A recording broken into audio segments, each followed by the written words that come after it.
형제들아, 나는 너희가 알지 못하기를 원하지 아니하노니 우리 조상들이 다 구름 아래에 있고 바다 가운데로 지나며 모세에게 속하여 다 구름과 바다에서 세례를 받고 다 같은 신령한 음식을 먹으며 다 같은 신령한 음료를 마셨으니 이는 그들을 따르는 신령한 반석으로부터 마셨음에 그 반석은 곧 그리스도시라.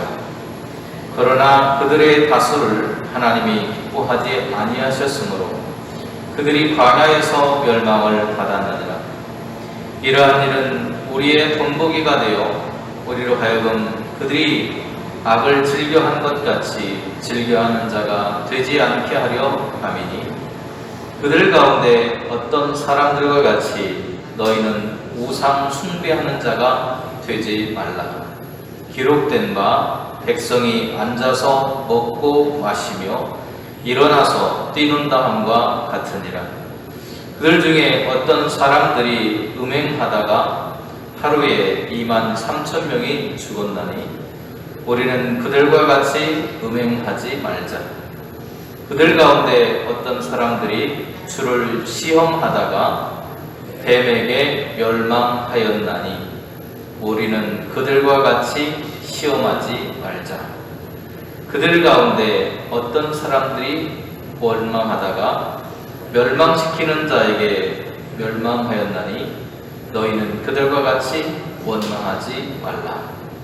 그들에게 일어난 이런 일은 본보기가 되고 또한 말세를 만난 우리를 깨우치기 위하여 기록되었느니라.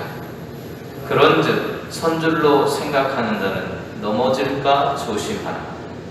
사람이 감당할 시험 밖에는 너희가 당한 것이 없나니 오직 하나님은 미쁘사 너희가 감당하지 못할 시험 당함을 허락하지 아니하시고 시험 당할 즈음에 또한 피할 길을 내사 너희로 능히 감당하게 하시느니라. 아멘. 사도 바울은 고린도 전서 9장 27절에서 이렇게 말한 바 있습니다. 내가 내 몸을 쳐서 복종하게 함은 내가 남에게 전파한 후에 자신이 도리어 버림을 당할까 두려워함이로다. 지난주의 말씀이죠. 바울은 복음의 말씀을 증거하면서도 그런 자신을 과신하지 않았습니다. 오히려 주님 앞에서 늘 절제하면서 하나님을 두려워하는 삶을 살았다는 것을 알 수 있습니다. 오늘 본문 고린도전서 10장 말씀에서 이스라엘 백성들, 다시 말하면 바울이 말하고 있는 우리의 조상들이라고 부르는 그들이 하나님 앞에서 실패한 것들, 우리의 본보기가 되었다라고 말하고 있죠.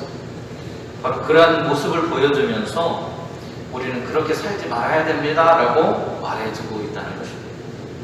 오늘 본문의 말씀을 통해서 바울이 우리에게 들려주는 우리가 하지 말아야 될 삶의 모습이 무엇인지를 바라보면서 오늘 주신 하나님 말씀에 귀를 기울일 수 있는 저와 여러분이 되시기를 소망을 합니다.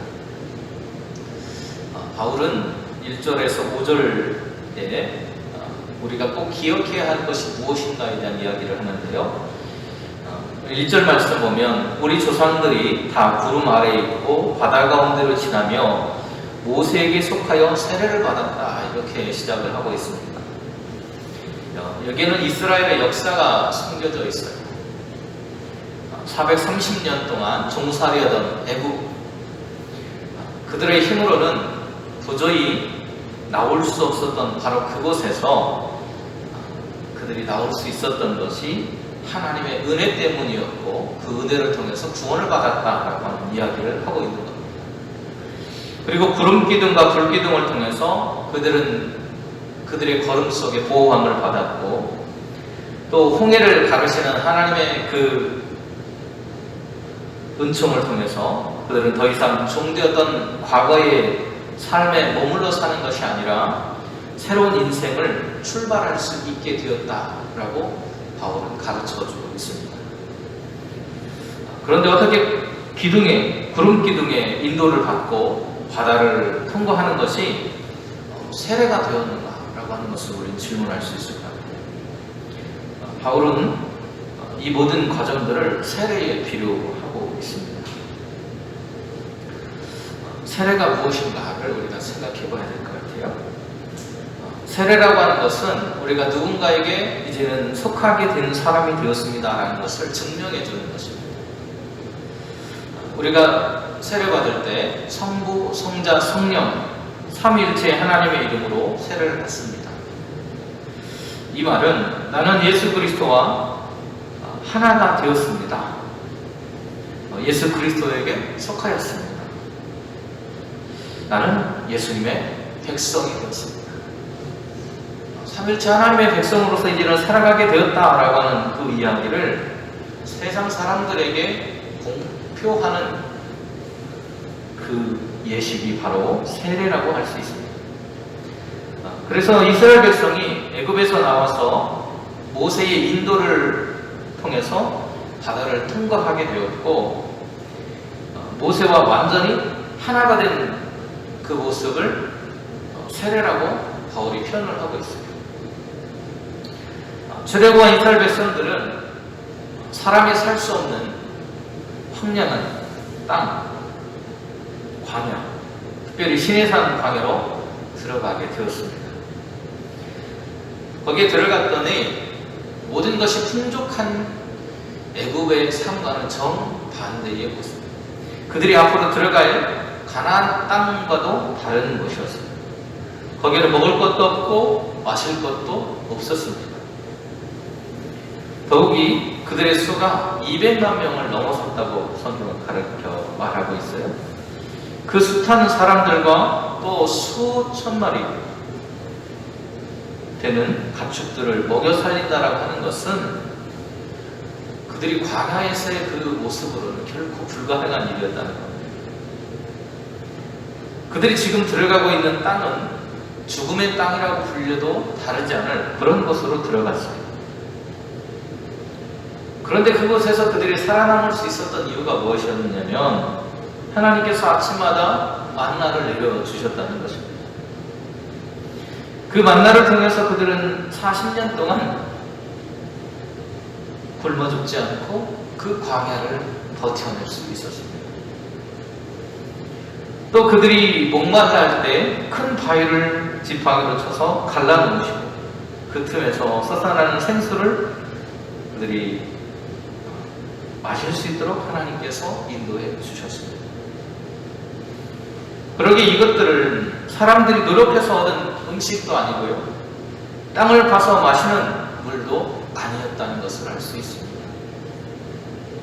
다시 말하면 만나와 그들이 마셨던 그 생수가 의미하는 것은 하나님께서 주신 것, 하나님의 은혜라고 해도 다르지 않은 것입니다. 그래서 신령한 식물, 신령한 물이라고 성경은 그 음식들을 표현하고 있습니다. 출애굽 사건은 앞으로 예수를 믿고 구원받을 하나님의 거룩한 백성들이 되는 사건을 미리 예고해 주는 것입니다. 모세는 예수 그리스도, 그리고 어린 양의 피는 예수님의 십자가를 가리키는 예표입니다. 그리고 하늘에서 내린 만나와 바위에서 터져나왔던 생수는, 그것을 마셨다는 것은 우리에게 생명의 양식이, 그리고 생명의 생수가 되신 예수님을 우리가 먹고 마시면서 구원받는다는 것을 보여주고 있는 것입니다. 그러나 하나님의 기적적인 구원의 의지에도 불구하고 대부분의 백성들은 하나님의 약속의 땅에 들어가지 못했다는 것이 오늘 고린도 교회를 향해서 들려주는 이야기입니다. 우리는 그러한 모습을 보면서 그것을 신앙의 거울로 삼아야 됩니다 라고 말하는 것이 바울의 이야기입니다. 6절부터 11절까지 이야기입니다. 그러면 우리가 외출을 하려면 거울 앞에 서게 되죠.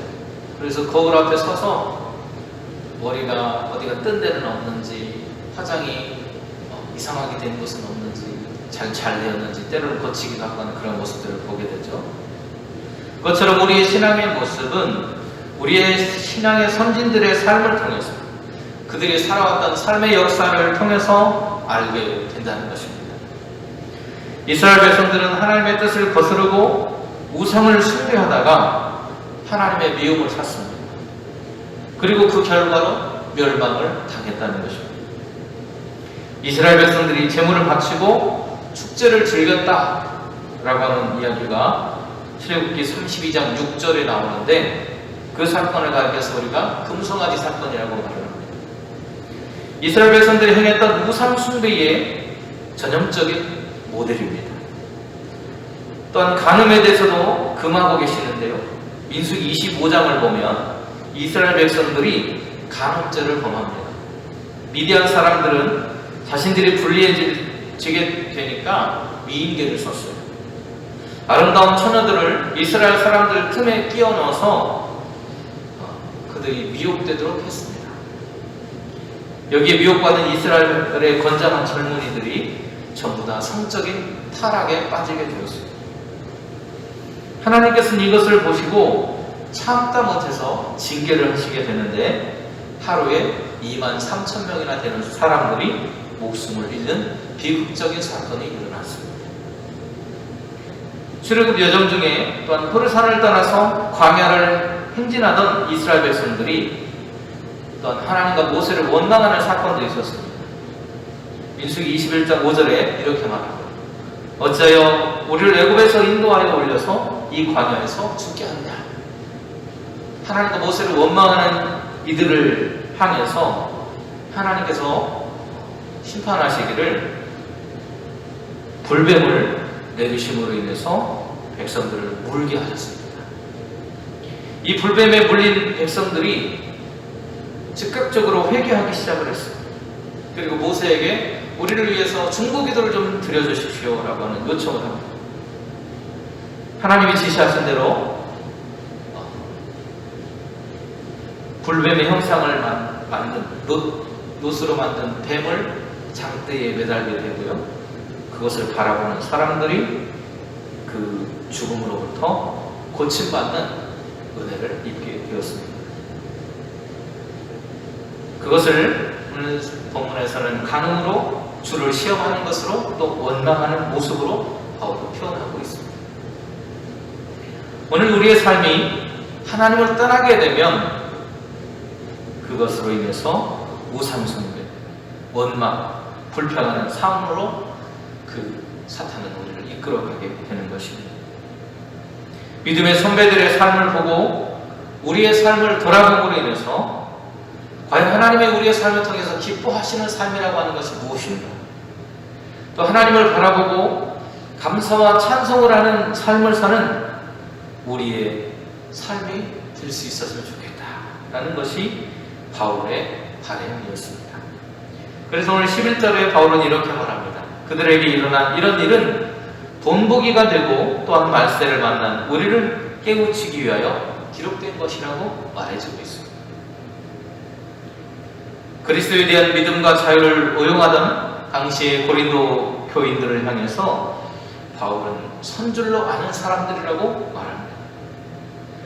선 것이라고 바르게 가고 있다고 잘못 착각하고 있는 여러분, 넘어질까 조심하십시오. 자유를 남용함으로 인해서 우상의 재물을 먹고 그것을 함부로 먹고 마심으로 형제들을 시험에 빠지게 하는 여러분의 그 모습은 서 있는 것처럼 보이지만 넘어질 수 있는 소지가 있습니다. 교만은 버림당하는 일이고 하나님이 싫어하는 것 중에 하나라고 하는 것을 기억하라고 바울은 말하고 있는 것입니다.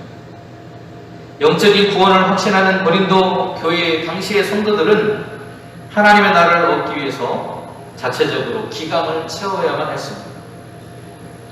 구원을 너무나 확신한 나머지 우상 숭배로 하나님의 분노를 사게 됐고, 그래서 약속의 땅을 밟지 못했던 이스라엘 백성의 그들의 선조들의 전철을 밟아가는 그들의 모습.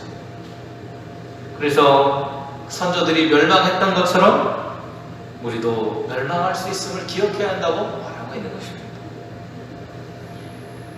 이제 코로나가 만 2년을 향해서 달려가고 있는데요.